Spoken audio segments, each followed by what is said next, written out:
না, লোকালয় আমার ভালো লাগে না। মানুষের সঙ্গ বিষ। কেউ যদি ডেকে বলে, হ্যাঁ হে হরিহর, আছো কেমন, তোমায় দেখি না কেন হে আজকাল, তাহলেই আমার মেজাজ চড়ে ওঠে। ইচ্ছে করে লাগায় এক চড়। পাছে কেউ গায়ে পড়ে আলাপ জমায়, সেই ভয়ে সবার চোখ আমি এড়িয়ে চলি। ফাঁক পেলেই এই জলা পাহাড়ে চলে আসি। জায়গাটা ফাঁকা, বিশেষ করে বর্ষাকালে তো বটেই। গত বর্ষাতেও এসেছিলাম, কিন্তু বলতে কি, গত বছরটা আমার তত সুবিধে যায়নি। এমন এক বিচ্ছিরি কাণ্ড বেঁধেছিল। হ্যাঁ, খুব খারাপ কেটেছে গত বছর, কিন্তু যান, সে কথা থাকবে। তাহলেও ভারী খাসা জায়গায় এই জলা পাহাড়। চারধার ফাঁকা, দূরে দূরে জংলা লতাপাতার তৈরি দু একটা কুঁড়ে ঘর, জঙ্গলিদের বসতি। আর জঙ্গলিরা ভালো, মোটেই ভদ্রলোক নয়। গায়ে পড়ে ভাব জমাতে আসে না তারা। একটা সরাইখানা আছে এখানে, অনেকটা পোড়ো বাড়ির মতন। কেউ বড় ওঠে না সেখানে, অন্তত বর্ষাকালে তো নয়। কে জানে সারা বছরই এমন খালি পড়ে থাকে কিনা। সেই সরাইখানায় আমি থাকি। খাওয়া দাওয়ার ভাবনা নেই কোনো, সারাদিন ঘুরে বেড়ানোই কাজ। একা একা এখানে সেখানে। বেড়াতে বেড়াতে পাহাড়ের মাথায় খাদের ধার অবধি চলে যায়, চূড়ার কাছ বরাবর। সেখানে পাথর বাঁধানো বেঞ্চির মতো আছে একটা। বসি খানিক, বসে বসে হাওয়া খায়। খাদের কিনারায় গিয়ে দাঁড়ায় এক এক সময়। বাপ রে, কি গভীর খাদটা! 400-500 ফুট তো হবেই। তলার দিকে তাকিয়ে দেখি, হিস, এখান থেকে পড়লে কি কেউ বাঁচে?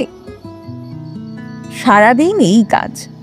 পাহাড়ের মাথায় চড়া, খাদের তলায় তাকানো, পাথরের বেঞ্চে বিশ্রাম, আর আবার আমার সরাইখানার আড্ডায় ফিরে আসা। দিন কাটে আরামে। আরামেই কাটছিল। এই পর্যন্ত কোনো ঝঞ্ঝাট দেখা দেয়নি। এবছরেও ঠিক গতবারের মতোই বিচ্ছিরি আবহাওয়া। বৃষ্টি বাদলা লেগেই আছে। একটু থামলো কি অমনি নামলো। তার ওপর কুয়াশা। এমন দুর্যোগ যে জঙ্গিরাও পথে বেরোয় না। কিন্তু আমার বেশ ভালোই লাগে। এইরকম আবহাওয়াই আমার পছন্দ। কোনো মিশুক লোকের সঙ্গে মিশ খাবার ভয় নেই। সারাদিন ভর আজ টিপ টিপ বৃষ্টি পড়েছে।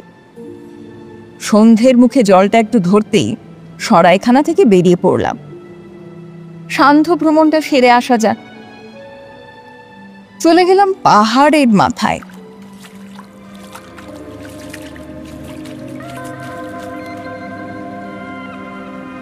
বসলাম পাথুরে বেঞ্চে গিয়ে।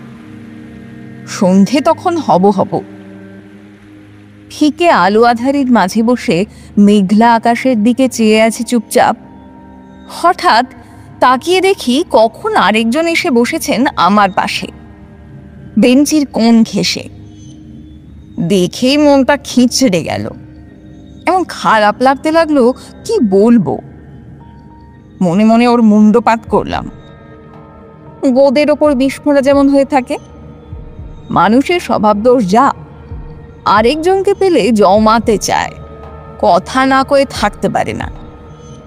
লোকটা হঠাৎ আমার উদ্দেশ্যে বকতে আরম্ভ করে দেয়। কি বিচ্ছিরি দিন মশাই আজকের! নাকি সুরে শুরু করেছে লোকটা। এই নাকি সুর আর ন্যাকা মানুষ আমার সয় না। তার উপর বলানি কওয়ানি, এই বকামো। আমি খেঁকিয়ে উঠি, মানে গলা খাঁকারি দিই। তার বেশি কিছু বলি না। প্রথমে ভদ্র ভাষাতেই প্রতিবাদ করা উচিত, তাই নয় কি? এরকম ভাবলা কখনো হয় না এ ধারে। তবুও সে বলে চলে, গত বছরেও এমনটা দেখিনি। আর আমি স্থির থাকতে পারলাম না, উঠে পড়তে হলো। লোকটার সান্নিধ্য যেন ছুঁচের মতো বিঁধতে লাগলো আমায়। চলে গেলাম ওর আওতা ছেড়ে, একেবারে খাদের ধারে, কিনারার কাছাকাছি। বাস্তবিক কেন মানুষ এত বকতে ভালোবাসে? কথা বলে কি সুখ পায়?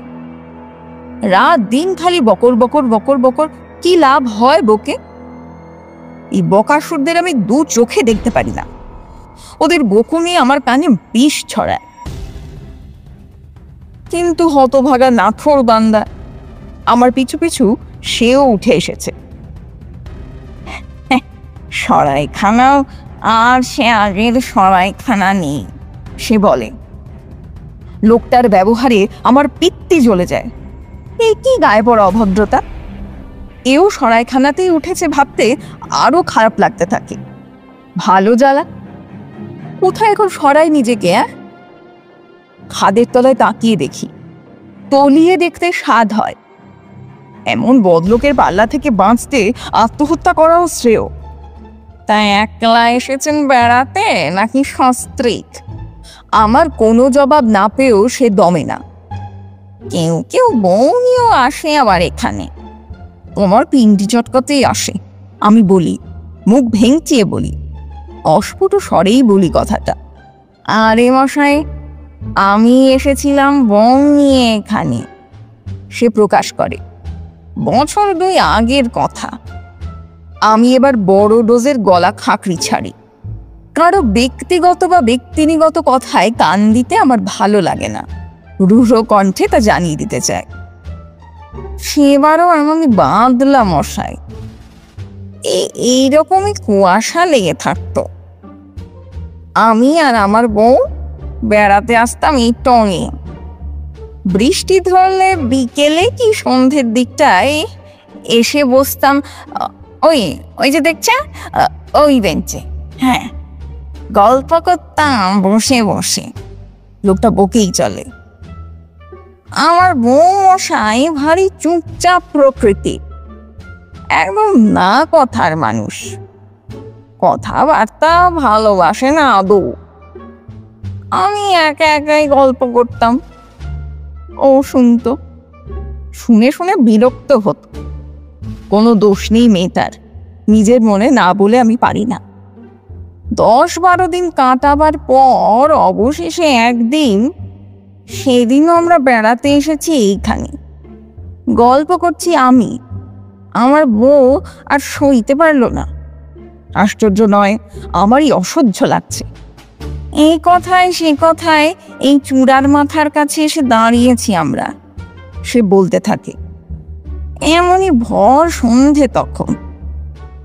আমার বউ করলো কি, খেপে গিয়ে হঠাৎ মারলো এক ধাক্কা আমাকে। আমি তখন এই খাদের ধারে খাড়া, এই এই ঠিক আপনি যেখানে দাঁড়িয়েছেন সেখানে। মারলো এক ধাক্কা। বলতে বলতে বিষণ্ণতায় তার গলার স্বরও খুব নিচু খাদে নেমে এলো। আর আমি পড়ে গেলাম একেবারে 500 ফুট তলায়। শুনতে মোটেই ভালো লাগছে না, তবু আমাকে শুনতে হচ্ছে। মারা গেলাম আমি, বলাই বাহুল্য। হাড় পাজরা চুরচুর হয়ে গেছিল, চিনবার জো ছিল না। এমনকি আমার বউ দেখলেও আমাকে চিনতে পারতো কিনা সন্দেহ। সে আগেই তোমাকে চিনেছিল হাড়ে হাড়ে, বোকচন্দ। তারপর থেকে লোকে বলে আমি নাকি ভূত হয়ে এখানে ঘুরছি।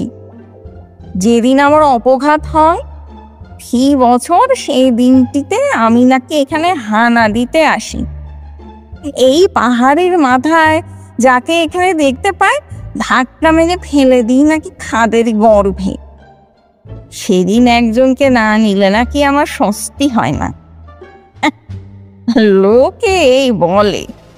বলুন কে, লোকের কথায় আমি কান দিতে চাই না, তোমার কথাতেও না। আচ্ছা, তোমরা আমাকে রেহাই দেবে? আমি চোখ পাকিয়ে তাকাই ওর দিকে। আমার 2 চোখে 2টি বিরক্ত জিজ্ঞাসার চিহ্ন ফুটে ওঠে।